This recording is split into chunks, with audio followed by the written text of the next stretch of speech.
Good morning, ma'am. My name is Martin Ace El Taniki Cruz, base cream, black B, and I am showing the picture that I idolize. This is Julius Caesar. These are the leadership style used by Julius Caesar. First, precision. Caesar was meticulous in his planning, considering every detail before a battle.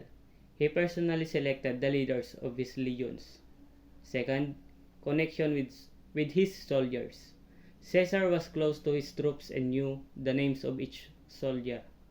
He built a sense of friendship with his army, which he used to achieve his goals. Third, reform.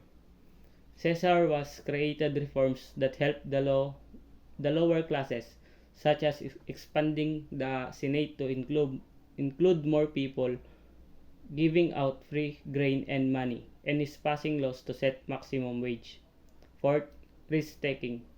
Caesar took calculated risk and was willing to take on the risks that came with his leadership. Fifth, adaptability.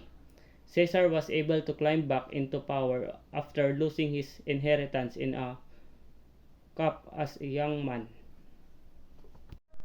These are the achievements of Julius Caesar. First, military. Caesar was a military genius who conquered extended Roman rule to the Atlantic Ocean and invaded Britain.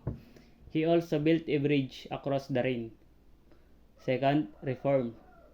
Caesar was implemented reform that helped the urban poor, including relieving debt, resettlement of veterans in the poor, extending citizenship to all who live in the empire, increasing the size of the Senate, protecting marriage and the family.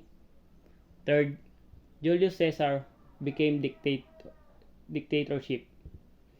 Caesar ruled Rome as a dictator for life, which led to his assassination.